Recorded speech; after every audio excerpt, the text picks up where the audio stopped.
You're listening to an Anazao Ministries podcast. Have you and your friends failed to stop an authoritative dictatorship, just to then make a plan to counter that dictatorship, but fail to find said dictator? Did you have a year to master all 4 elements, only to have your deadline cut short because of a pesky comment? And were you part of one of the most magnificent conclusions to one of the most iconic shows in animated television history? If you answered yes to these questions, then you may or may not have been a part of Book 3 of Avatar: The Last Airbender, which we will be talking about today. And by we, I am referring to myself, Nick, one of your hosts at Systematic Geekology, and my other 2 incredibly good-looking hosts, Keno and Christian. Keno, how are you doing today? I'm doing well. I'm doing well. Listen, I am excited about this book because this journey is like bittersweet. Like this is like it shouldn't end, but I understand it has to. But I can't wait to just get into it. That's how I'm feeling. Yeah, I'm going to articulate just how much of a hole in my heart watching this ending of the show happens every time. And then I'm just in a perpetual cycle of rewatching Avatar: The Last Airbender.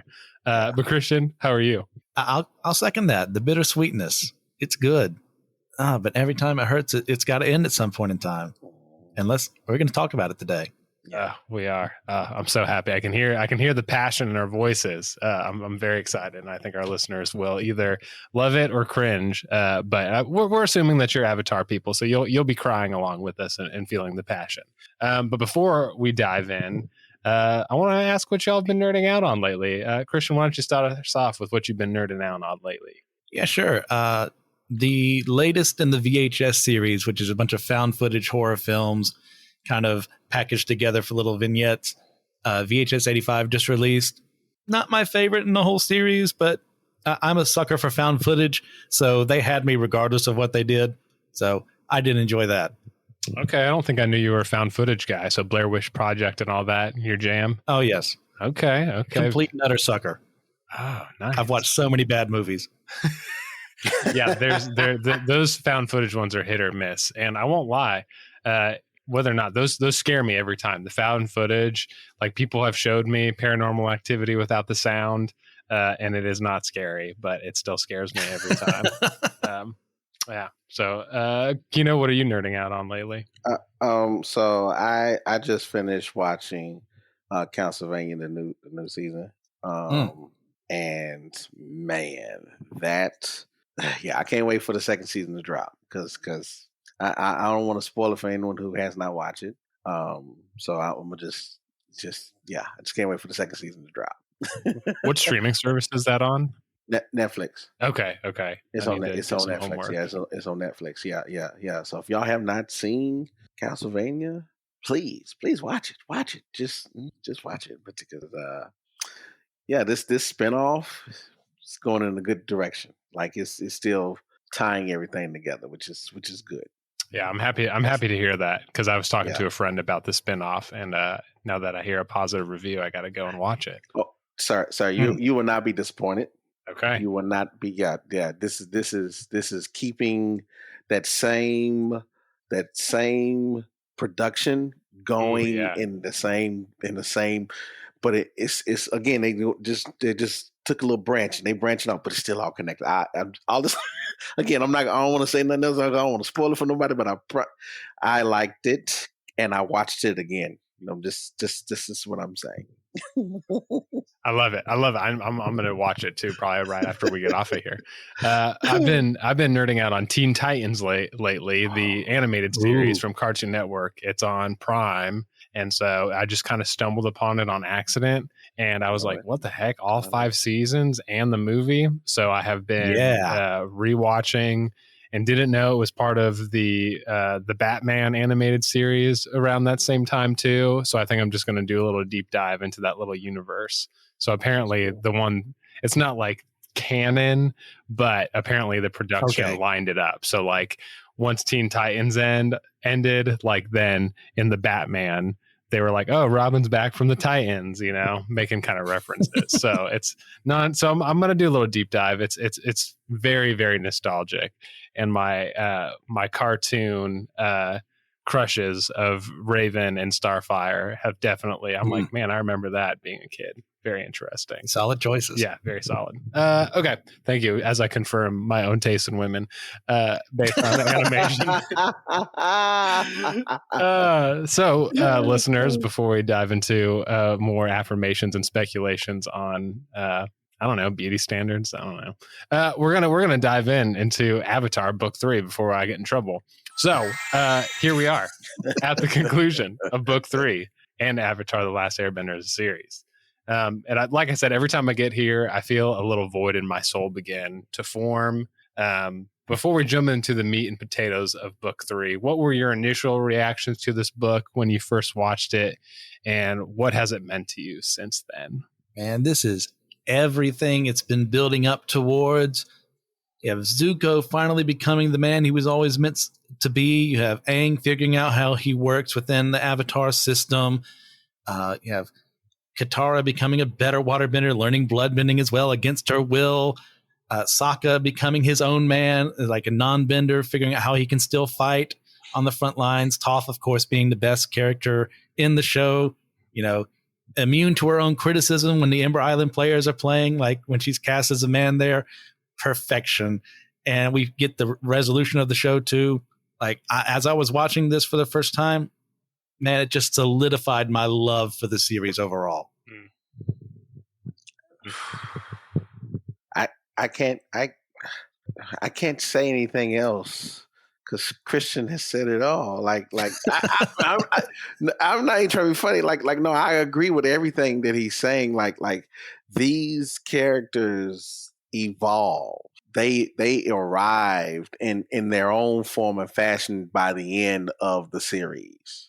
Where you saw how every season, every chapter, everyone had emphasis on some type of highs and lows.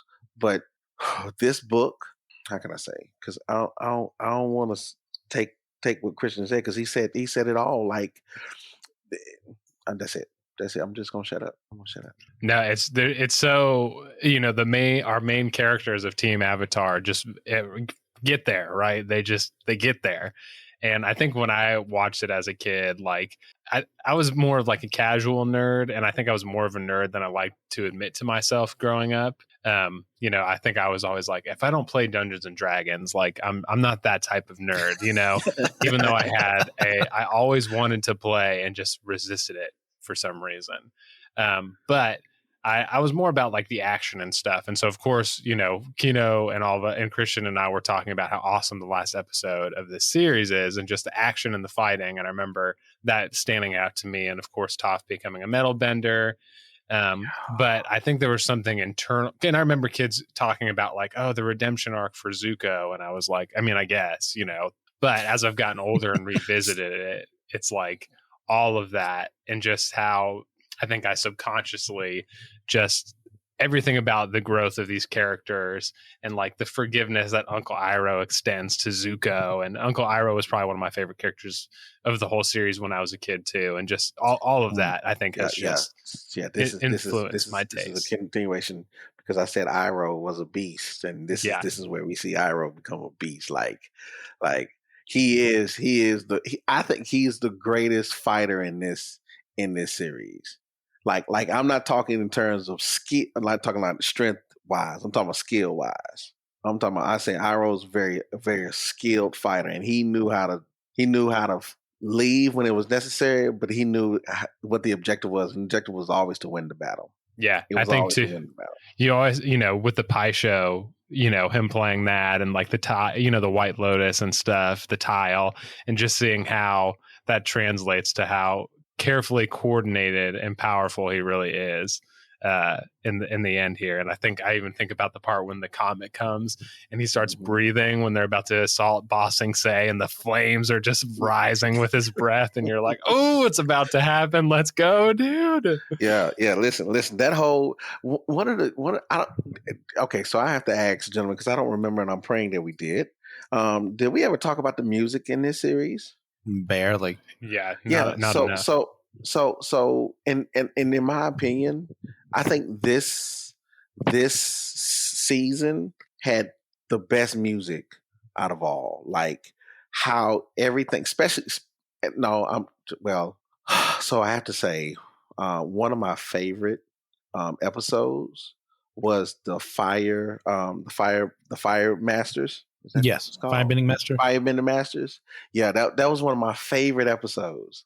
Only because that's Zuko comes back and he's trying to figure out how to introduce himself back into the crew, and he's like, I'm here, guys, and nobody wants to hear that. Get away from me. Get away from me. And he burns Toph's feet. Like it's really bad. He's talking to a frog. He's trying to figure out like how can I get anyway, but the music in that episode, like when they get to what's the name of the camp? Not the camp, but the ruins. The fire, not the first. What did Zuko call them? I'm sorry. I know the ruins were the camp. It's not the.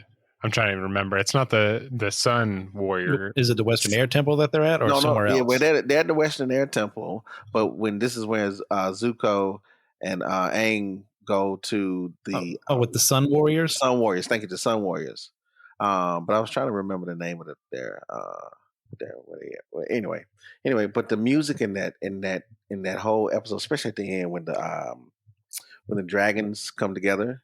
Oh yeah, and they judge them worthy as quote unquote. Yeah, like they see the different colors of the flames. Like, yeah, this is yeah. It's like, yo, this is cool because remember in the first season, Aang would refuse to use firebending after he had burned Katara's hands, and so when he was going through this particular episode, he was struggling. But yeah, it was the music too, though. That's the music was very captivating. So like when you watch this series again, just listen to the music because it all and funny enough, the last episode in relation to the music is I think an extended version of the opening and end credits. Oh yeah, I think it is. Yeah. Yeah. So, but the music, yeah.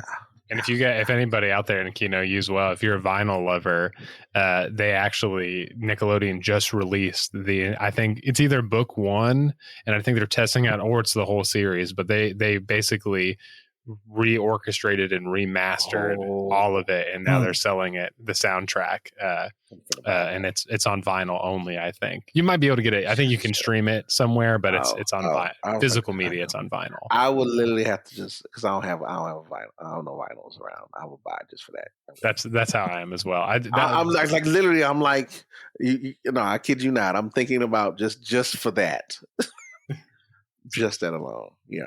And I think, you're talking about the music, but I think you talked about, Zuko burning Toph's feet as he's trying to get integrated with the team. And then, of course, Aang not doing firebending because he burned Katara's hands. And there's this kind of like parallel between the two. But fire, obviously, is like the theme of book 3, right? And at the beginning of the episode, as Aang, I'll kind of read my question out here in a sec, but I feel like it's a great transition to talk about how when Aang is wrestling with his identity at the beginning of the first episode, which is called The Awakening, at the end of the episode, he ends up setting his air glider on fire. And so his former identity is like symbolized as being burnt away. And I think that's such a cool thing. So, so book 3 starts off with Aang waking from a coma after suffering a serious lightning attack from Azula at the end of book 2, right? So that's a fire attack. Transitioned us to waking later for book 3 fire. And we talked about, in the past, how about the trauma that Team Avatar has experienced and they continue to experience throughout the show. But Aang wakes up from his coma in a Fire Nation ship thinking that he's been captured, only to encounter his friends on the deck. So unsurprisingly, he faints from the shock of just taking in too much at once. And additionally, Aang finds out that everyone thinks he's dead in the world. So naturally, he has a hard time with that. And he's resistant to allowing himself to remain dead because he wants to help people, and he realizes he can't because he has to remain ambiguous or undercover so they can successfully defeat the Fire Nation. But he eventually comes to embrace it. Like I said, he kind of embraces it, and he burns his air glider, and he's like, okay, let's do this. But why do you think it's so difficult for him at first to accept that everyone thinks he's dead, and why does this set the tone for the book? He's a kid, and he's having to wrestle with his mortality at such a young age. Like, it's always been a thing, like, in the back of his mind, like they're trying to like capture or kill me, the Fire Nation, but like it actually almost happened. Yeah. And now he's got to go through this. Like, people think I'm gone. What do I do with myself now? Is the world better off with me gone? No, I can't force this responsibility on, the Earth Kingdom kid that's going to be the one who has to become the Avatar next. Excuse me. No, Water Tribe, right? Water Tribe. I can't do that. There's no time for that. We have to get things done now, because if we don't, they're going to win. And the cycle could very well be destroyed for the Avatar if he died for good. So all that on this, 12, 13-year-old kid? Well, no wonder it's taken him so long to get rid of the past. He shouldn't have to at that age.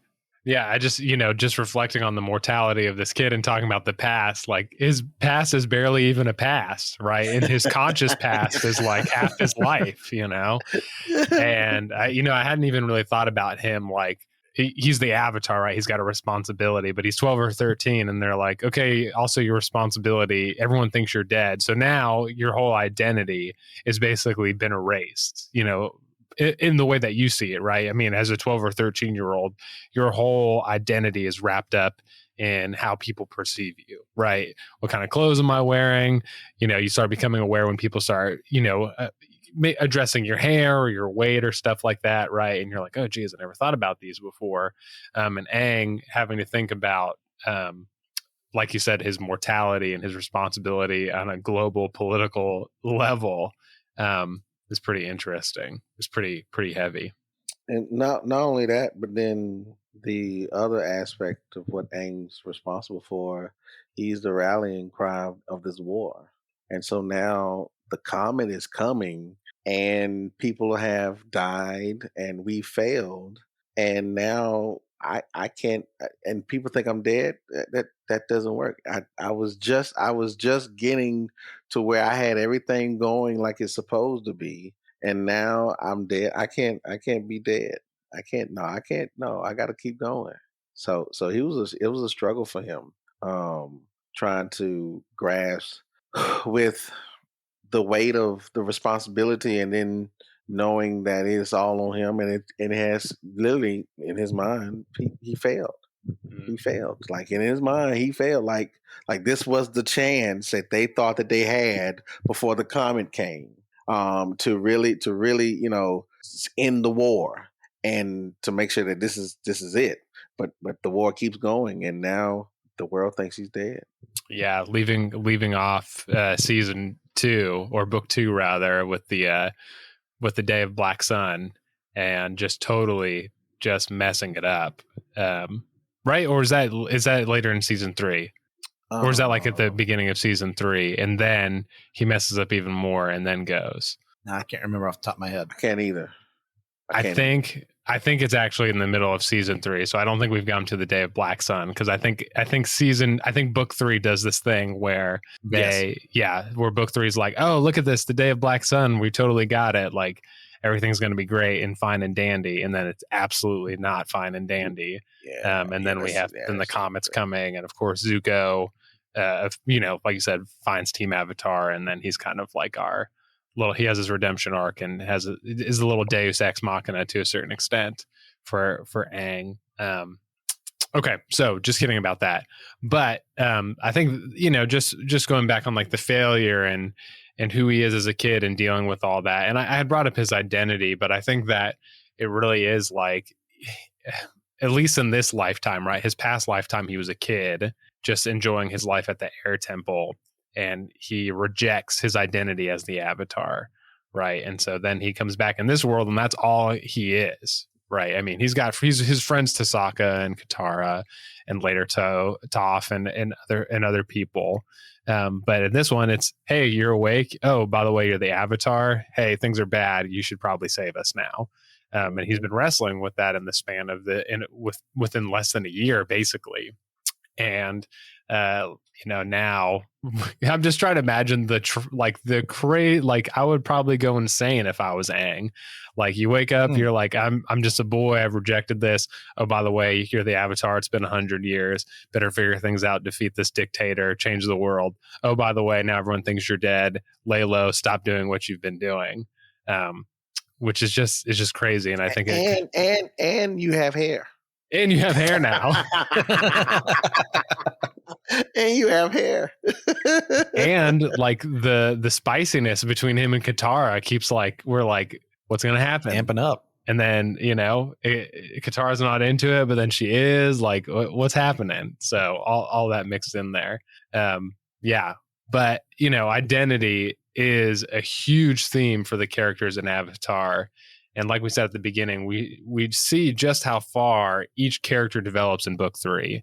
And we get arguably one of the most, if not the most iconic redemption arcs in TV history with Zuko, realizing his father's evil, and his father's evil ways after earning his respect and acceptance, after book 2 and betraying Aang and that team Avatar. And then even after he gets his respect, he's like, no, you're evil, redirects lightning at him and goes to save Iroh. And he goes to do right by helping Team Avatar. But besides this obvious example, because it's an easy one, it's a cheat code. If we're talking about identity and character development in book 3, what is or are your favorite character developments in this book? So mine is Toph, because she and it's nothing about her character. I'm talking about, let me be more specific, how she mastered metal bending. Like, it was her understanding that it was still all elements that you could still feel and see for her, and being able to then understand that and unlocking that's where metal bending came from. Just like being able to see it in a different way. Because correct me if I'm wrong, but we had the third eye guy. Combustion Man. That's what I was trying to. I think it was finished like Boomy Boom Man. Sparky Boom Man. It was Combustion Man, and then what was the other person that we had up in there that had those other abilities that weren't bending? Oh, the swamp benders. That's right. Bending, the sand benders. You know what I'm saying? So we saw how there were different iterations of bending throughout the whole world. But when you see Toph take something that literally it looked like she was gone, because you're in a cage, you're in a metal cage. Like, they thought about it. They thought about it. You know what? They had the right plan. They had the right plan, but they had the wrong one. Yeah. They had the wrong one. Yeah. So yeah. To me, I would say Toph had the best character development in terms of her skill. I'm not talking about like emotions and all that other stuff. No, I'm talking about sure. She powered up like that. Oh yeah. Yeah. For me, one of them is Iroh, in that he is a very wise man, but he has kind of neutered himself in a sense. I can't go against my brother. He's family. And like, I may raise Zuko a little bit differently, but that's like a very small rebellion. Like, no, I actually have to actively fight. I have to get, the White Lotus together. We've been way too passive on this regard. We've got to unite, show the world we can unite. The man lifts, gets some gains. He looks pretty dang good. Breaks himself out during that, what was it, the Black Comet, whichever one it is. Oh yeah, Firebenders aren't Day of Black Sun, not supposed to be able to use. And gets the White Lotus together. They start taking names and organizing resistance. That wouldn't have happened if he hadn't realized, I've been way too passive. I need to I'm responsible for some of what's happened because I did nothing. And then I'll throw Katara in there as well, in like her anger against Zuko for like essentially causing Aang to die for a bit, and not wanting to forgive him. But also she meets the guy who killed her mother. Mm-hmm. And she has that moment. She has him dead to rights. There's nothing you can do to stop her. But for her, it would be a terrible thing to kill him in that moment because it's turning into murder rather than, say he was attacking someone else and she killed him in self-defense of that person. No, this is about revenge. And it's also about how she feels towards Zuko and like, oh, if I can forgive this person who killed my mother, I can forgive Zuko too. He's part of our gang here. We're going to work this out. Oh man, yeah. Took my Katara one, but I'll kind of take that and I'll take a different spin on it, just because her, Katara has gone through this whole thing, and I think there's a different aspect where, on top of that, where she was kind of a waterbender with no master, and then she goes and finds a master, or she gets a water scroll first, right? And she starts learning, and she's kind of practicing with Aang. And then she goes to the northern water tribe, and they're like, ugh, girls can't be fighters. Like, you can heal people. And so she goes through that journey and proves herself. And then, of course, we get to this book where, she learns how to bloodbend essentially too, by accident, right? With the captured waterbender lady. I can't ever remember her name. Hama. And how Hama is like very simple. Like, they're both, to a certain extent, the same people who experience violence and life-altering scenarios that stem from the Fire Nation attacking them and their families and homes. And Hama is like the very negative manifestation of like just revenge and kill and do everything you can to enact, revenge and punish and justice. And Katara. Wait, nah. Say it, Keno. Resist. Nah. I understand. But Hama was doing her thing to support the war. Okay. Yeah. She was trying to do what she could to support the war, and you got to remember she had a rough life. Like, they snatched her up. Like, she couldn't do anything. She I think she said she was eating rats. Is that what it was? She was eating rats. Yeah. She was eating rats. Mm-hmm. She was eating rats, and she was eating rats. Okay. So no. She was like, nah, I got these rats now. No, I got y'all. If I can get these rats to be my minions, I got y'all. Yeah, nah. I think that, for me, because I think to the logic of the show, I think with the internal dialogue, I think that's kind of the message they're sending. But I agree with you that I think that it's more nuanced than that. And I think part of why Avatar's so good, because now we're talking about like ethics, right? And when a government with lots of power has the ability to enact violence, the type of response, as far as like the degree in which what is the right response to a world superpower that's enacting violence, when the little bit of violence you're enacting isn't even out of revenge, but just more of like survival. And I think we get both of those things where we see that. And I think the show shows her as like becoming like decrepit and vengeful, but her story is not that way. But am I wrong in that, in the way that she's depicted? No, she's so they. I believe they do protect her. I can't even get the word out. She is depicted as someone as evil. Yeah. Because she can do the bloodbending. Like, that is evil. Let's just be real. Bloodbending is evil because you can actually control someone as a puppet master. That's what the whole thing was called anyway. The episode was called like when she showed her that you can take water from anything, and she sucked the water out the grass. She was like, yeah. Who are you? Who are you, man? But the reality is, it and so if you're thinking about like morality and what it constitutes, justice and unjust and all that other justifiable action, justifiable war, and all those, like, there's no justification, because it all comes from a selfish perspective anyway. It's coming from a perspective of, I'm trying to protect me from you, period. Yeah. And that type of understanding, this is always gonna be flawed, That's what I'm saying. When you always thinking about yourself and you're only concerned about yourself, then yes, I would blood ban anybody too. I would try to control. Yes, you have me eating rats and trying to survive. Yeah, yes. If I was a waterbender and I could try to figure, yes, I'm gonna figure out however I could. I'm sitting there just like this is the worst thing ever. They got me in this hot heated room with just dry air. And there's no steam. There's just dry air, and then nothing but in here but rats. That's it. They wouldn't give me no water to drink. So yeah, no. So yeah, I understand her perspective now. I don't agree with her methods. Because again, you're a puppet master. Like that's very that's no that's weird.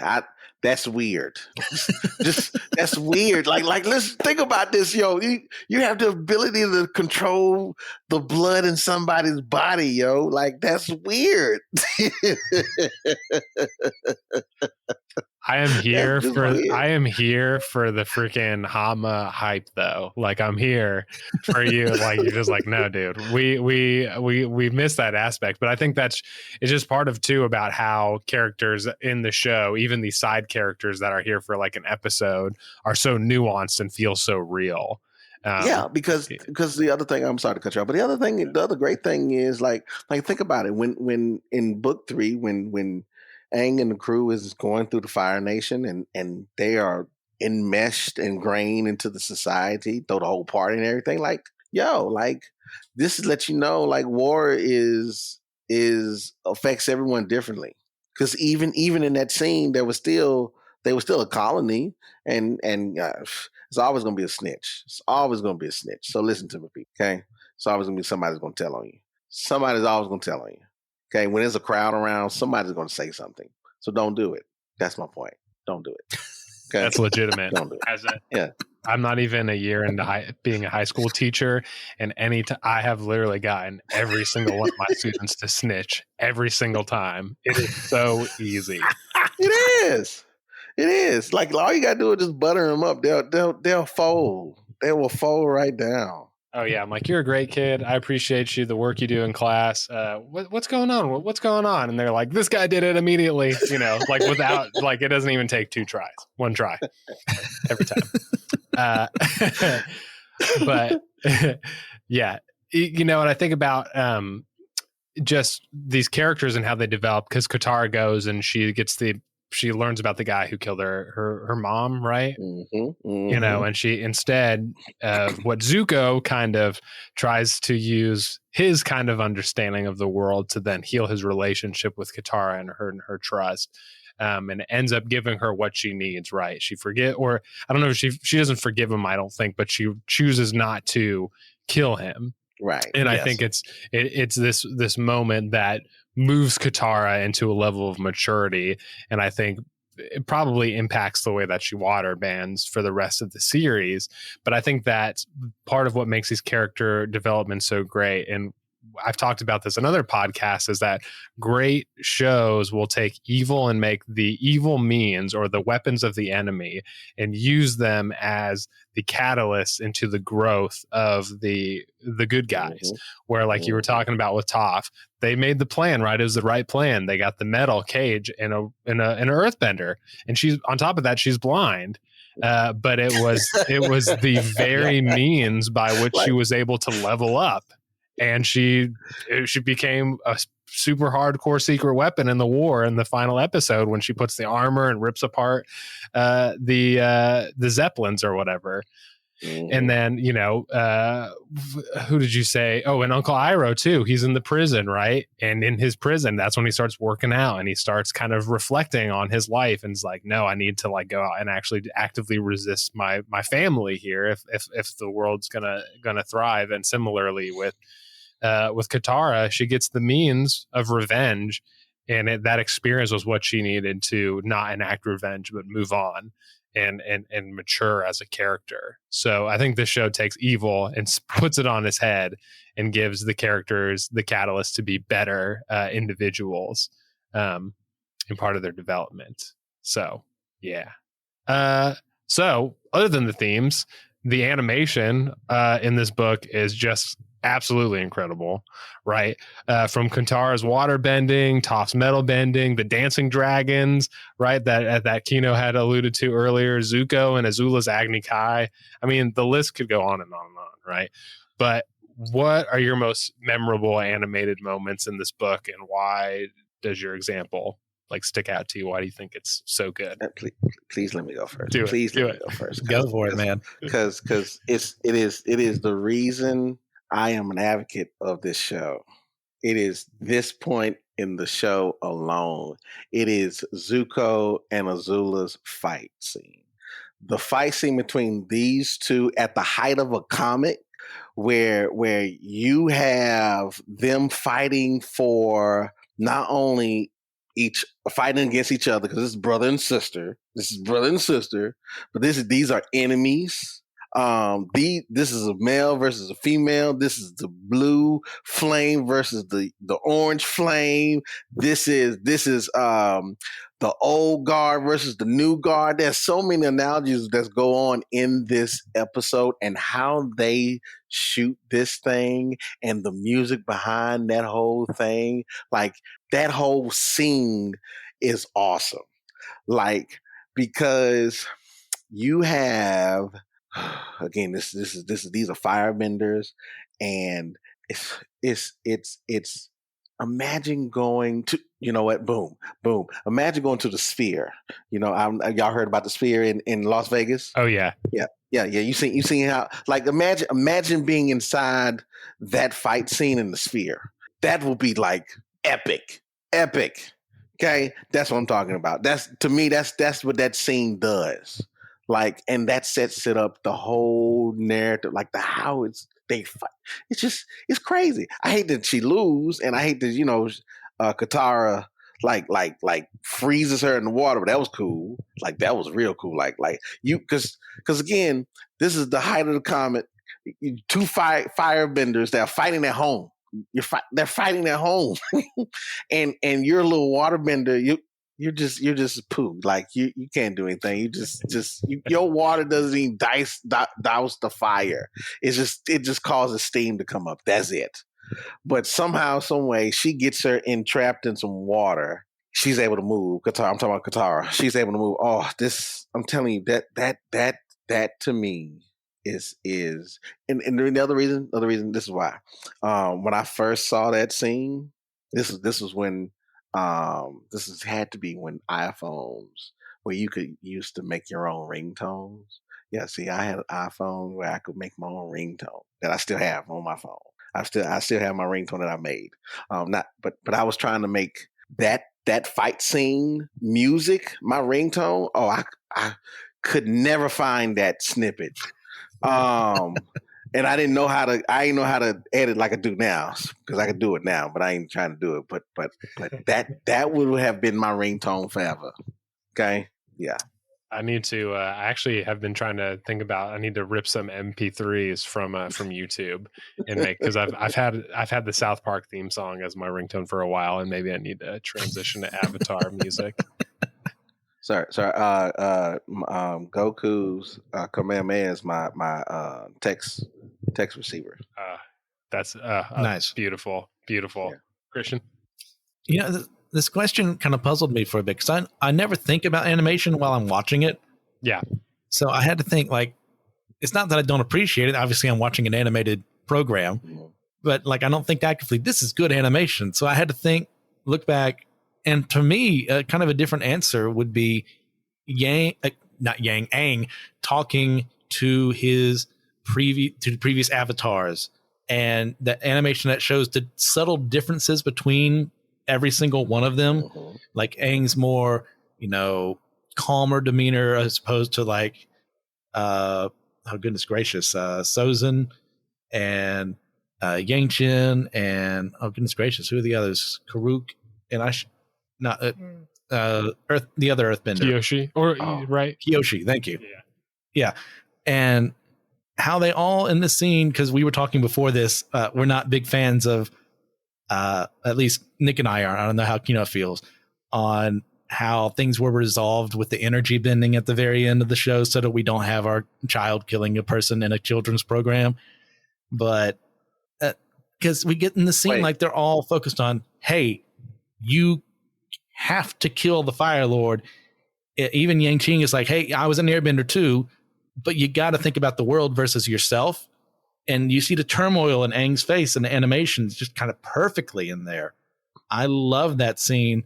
Like I said, not too big on how they handled it eventually, but I also understand why.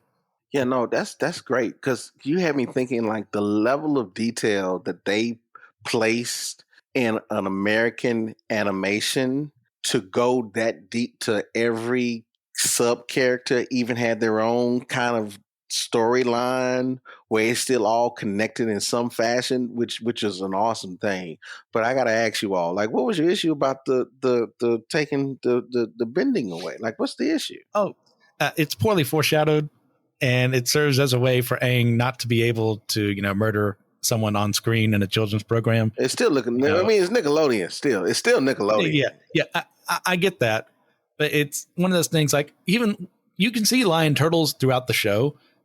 Even like in the library episode, it's like, hey, a lion turtle, but like we don't know what they are. Mm-hmm. We only find like right before the very end, oh, they're actually the ones who are in charge of energy bending, and you can take away someone's bending. And it's like, sure, I believe that's a thing in the world, but I need that to have been settled like forever ago, so that when it happens later on, I go, oh, okay, yeah, you set this up beforehand early rather than like 5 seconds before it's going to get used. Yeah, but the world was ending. Okay. And listen, Aang disappeared. Okay. And we was trying to figure out where he was because they could not find him. He was nowhere to be found. Like the little snot schnauzer, Advar looking thing. Couldn't find him. No, that don't. I'm not gonna let you do that. I'm not gonna let you do that. No, because that was a high intense episode. Like literally, like. For them to be trying to figure out, here we are, we're coming to the end of what we're trying to do, and you're gone. I think that, for me, it's not so much about the execution of it. I think it's just more of like, it feels like it just comes in as like an easy option, where it comes in very quickly instead of like, and even not as an easy option, I would say. I think it's more of just like, it's right before the episode's done extremely well. No. So you all don't understand the concept that they was introducing about energy and transference. And I understand. I just think it was poorly handled. Yeah, that part is great. Like that, like the actual energy transference, like that part, like the ending is great. Like that, as far as like how Aang wrestles and then like his spirit almost overcomes him, and then he does that part's great. No. You do not understand energy transference. Let me help you to think about what I'm pointing out to you all. Okay. And I understand how it would seem like it was brought in without any really in-depth explanation. And it really didn't. And trust me, I understand we're trying to be respectful of the second iteration, which is Korra.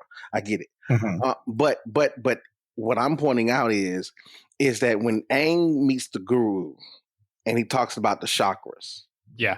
What that does is that is again, that's a flow of energy. And again, we knew that his last chakra was blocked. Let me ask this question because I don't know. Are you either you are ordained? Are you ordained clergy? I was a licensed minister, but I'm no longer. Yeah. No. So neither one of you have been ordained. No. What I mean is that's what I'm saying. So you don't understand.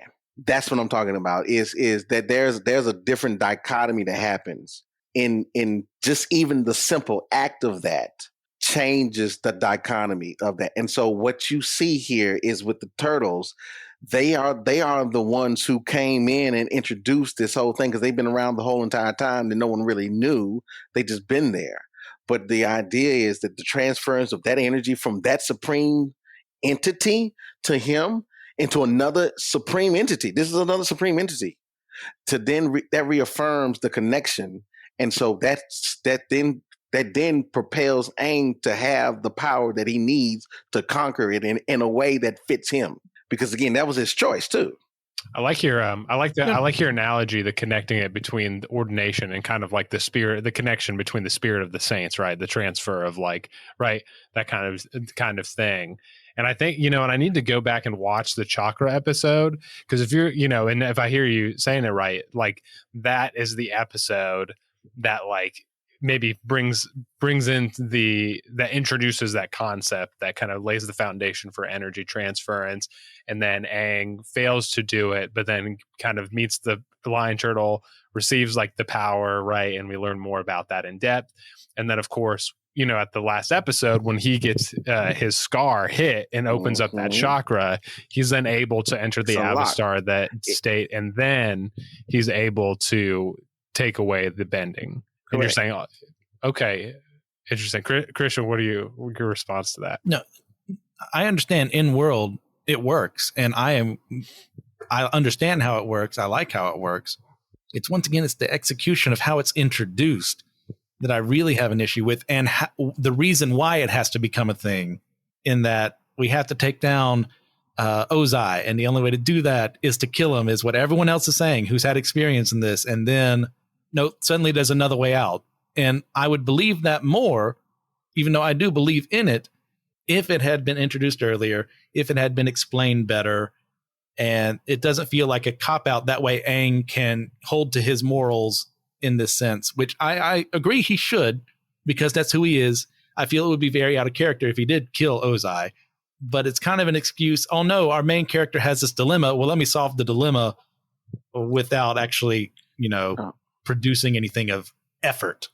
No, I get you. I understand. I understand that argument. I disagree, but I understand. Okay. Yeah, I disagree, but I understand, because the truth is that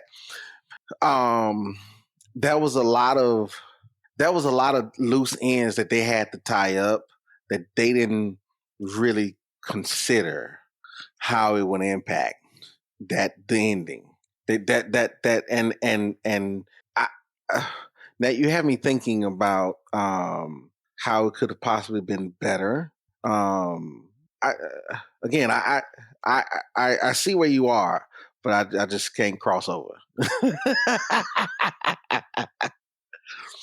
All right, here we are. We're ecumenical on systematic ecology. We come to different nerdy conclusions and sit in different nerdy camps, and we love each other and work together and help each other enjoy nerdy series like this more deeply. I love this. And I think for me, because I think the animation, I think one of the things that they did, I don't know, have you watched the Dragon Prince on Netflix, Keno? I started it. Yeah. I didn't finish it. It's definitely not as good. The animation style is a little weird. I don't know if you felt that way. I did. It just wasn't that appealing to me. I don't know. And it's interesting that I didn't think that they was trying to do something in that vein of Avatar. I didn't think about that, because I was like, this ain't. It just won't. Maybe it just was a storyline. I don't know. But I watched it, but I didn't like it. Yeah, I watched it. Like, I watched it. It was entertaining. I'm not saying it wasn't good. It was entertaining. I just didn't like it. No, I'm with you. And I need to finish. I haven't finished it because I went through, like, there was one time I couldn't sleep and I just watched like the whole first season in one night. Okay. And was bored and didn't know. And I was like, oh, the Avatar guys. And I was just hungry for something that just, resembled something Avatar. And, I think you can see some of that early onset kind of 3D style in the third season, with like the battles, the different like submarines that are like fish or whatever, and the tanks, the Earth Kingdom's tanks. And then, the whole, when Aang energy bends, Ozai is firebending, it's 3D. And I think it actually works in this show, because when you watch some anime that tries to include 3D stuff, it doesn't work super well, or just kind of, I don't know, it seems disjointed. And I feel like the 3D animation, at least in this, was done in a way that was not as disjointed. Like, you can tell, but it's not as disjointed. I don't know if you feel the same way. Yeah, no, it was done. Listen, the truth is, this was a well executed series by Nickelodeon. Yeah. Like it. There's hands down. This was a great show from top to bottom. Like how they did everything, and the success of the show was the appeal of how the story, the characters, the music, the writing, all of it, the animation, all of it pulled you in. Like anyone of any age could sit down and watch this and be pulled in at any point. Even if you didn't like the show, and if you heard the music, you're like, what is that? Like, what is this? It will pull you in some aspect of it. Sokka's corny jokes or Iroh's idioms or whatever. I don't know, but the truth is that it would cause you to say, okay, wondering, like, let me pay attention to this. So no, it was because again, and I'm not trying to be funny, but it was a Nickelodeon show. Like, right. It wasn't. The expectations was really low for them to do this type of stuff, and for them to be able to produce a well written series that is still talked about years, decades later. And the fandom still loves it to the point where they are excited about the new live action that's going to be coming. That speaks volumes about how this thing was done. And you're right though, but sometimes series and shows will try to do certain things, and one of those for me, was it Christian that told me, or was it you, Nick? I don't know. One of y'all told me about Beast Wars. It was Christian. Told me about Beast Wars. I think we was on another series. Oh yeah, it totally was. That was Christian. Yeah, about Beast Wars. Yeah, and then I think no, and it was Christian. Was it Adam? Because it was our Transformers episodes, right? Yes, it was. I don't remember. Maybe it was that. both. Maybe it was both of them, because they were like, oh yeah, you got to work through it and get to it, right, through the crappy animation and then move forward. Which I have. What do you think? Was it a good? No. Yes. No. So let me say this. So the animation, no, but the storyline, yes. Okay. I feel like I can rock with the storyline. So the storyline makes me be okay about the animation, because I'm like, I gotta remember this is they're trying to do something in 3D. Like literally, I have to treat it like it's the 80s. It's a timepiece. That's the way you have to see it. It is a timepiece. That is the early 2000 Yahoo, Nokia flip phone, Motorola Razor time of the world. You know what I'm saying? Where CDs was still the thing and everybody had their own collection. Yeah, I think we forget that this was 20 years ago. And, I'll do this and then move to our last question. But just the animation style, and I brought up Teen Titans, and it's good animation, right? It came out around the same time as Avatar. But the way that Avatar really did revolutionize the fluidity of just their animation style is just, it's way ahead of its time. Like you can see it in the Agni Kai between Azula and Zuko especially, and then of course with Aang and Ozai's fight. Like it looks like something that could have been made 5 years ago. It still looks good today. That is the thing. It still looks good today, even though it is in a box. It's going to be in a box, right? Okay, because this is pre-HD. That's the other thing. That is the other thing. It is pre-HD, but it still looks good on high def. That's the other thing. You don't care it's in a box. You don't care. That's the other thing. So no. This is a timeless animation. That I'm glad we're talking about it, because this particular book, like every episode left you wanting something more. 100%. And then the other thing was, it was a slow boil on the back end about the comic and everything, that once we got to the final episode, was it an hour long? I'm trying to remember when it first dropped. It wasn't an hour long. That was huge. Yeah, that was huge. It's technically 21 episodes because all the seasons are 20 episodes because that one episode is just so. And even with that hour, it feels like it's too short. It feels too short. Like it feels like you blink 3 or 4 times and you're like, it's over. Oh my gosh! Like I got to rewatch it. Yeah. So to me, thinking about them creating this in the live action, I'm like, what are you going to do? Are you going to mirror each episode, or are you going to just try to keep a storyline fluid and carry us along and just plug in things here and there and keep it all together? I don't know, but this is the stuff I'm thinking about, because like that's 3 seasons.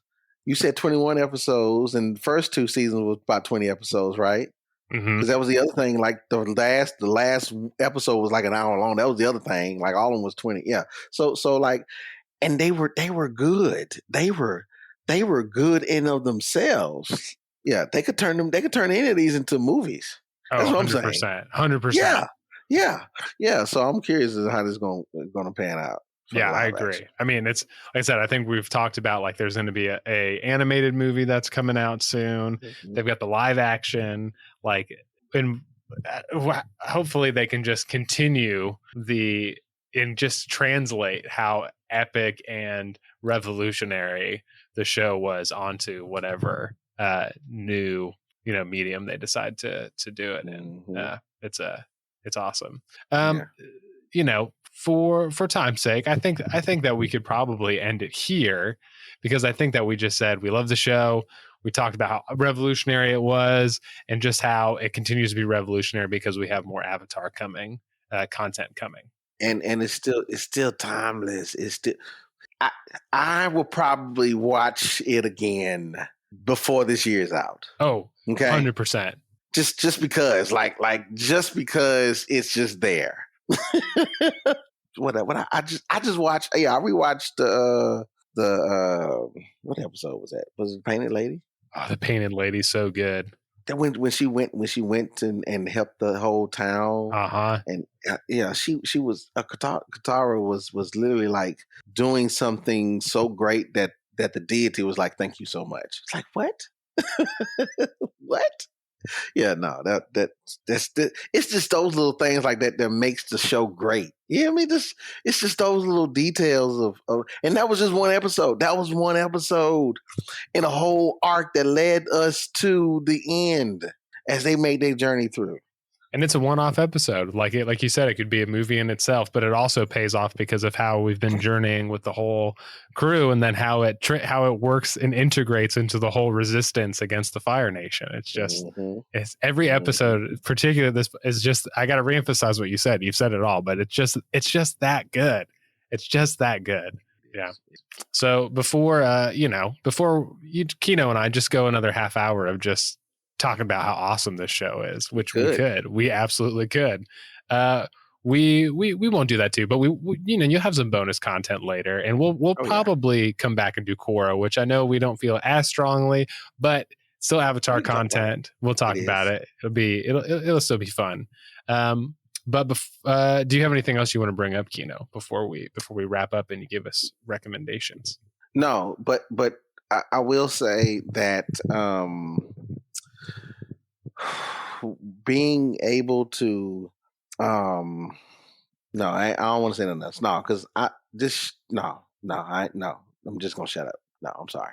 No. Mic drop. It's that good. Boom. Yeah. It is. What you got? Anything you got to recommend? Any recommendations for our dear listeners, Keno? No, unfortunately, no, because I got a lot going on.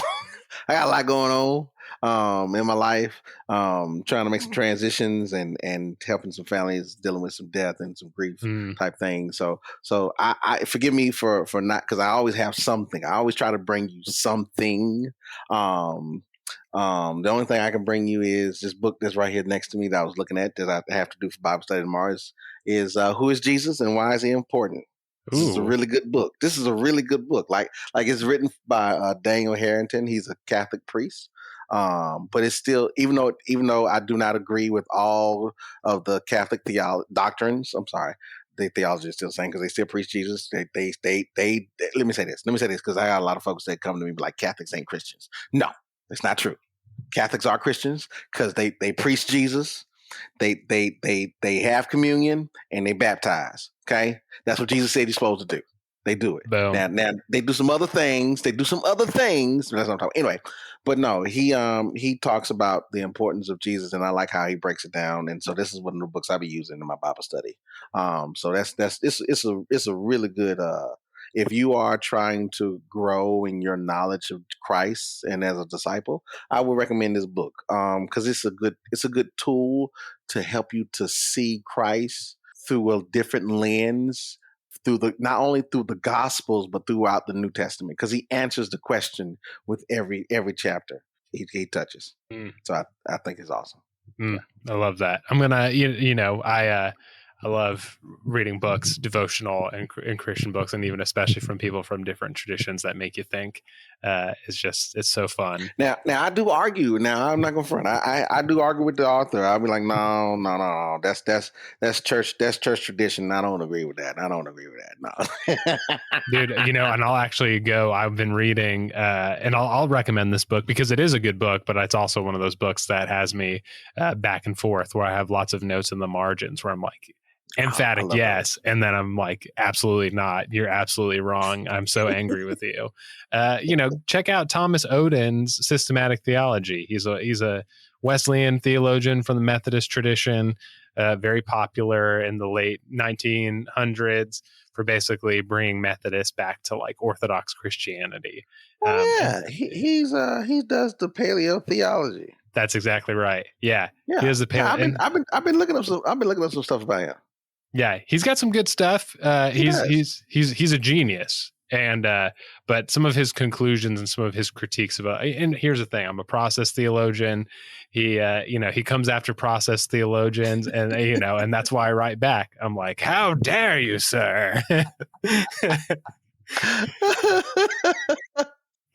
But it's been such a good book because he has given legitimate critiques. And it's had me write in the margins, and I'm like, I have not thought about that before. How do I wrestle with that? So it's been fun. So check out Thomas Oden. I disagree with him highly, but still worth reading. So friends, those are your recommendations. This is us.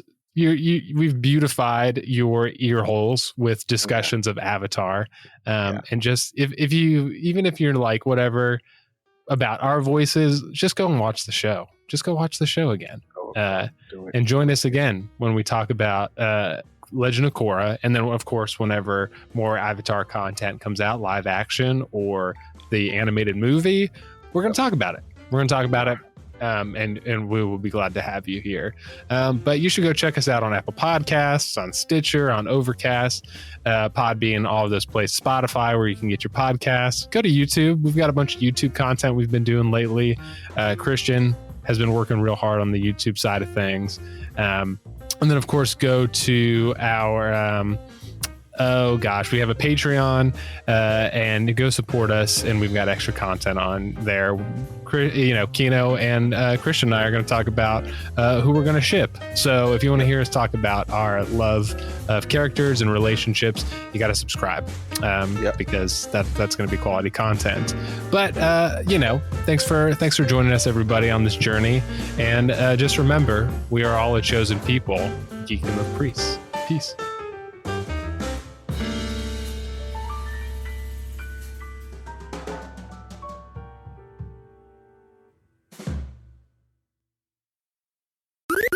This was an Anazao Ministries podcast. If you enjoyed this show and would like to learn more about our network, be sure to check out the Anazao Ministries Podcast Network.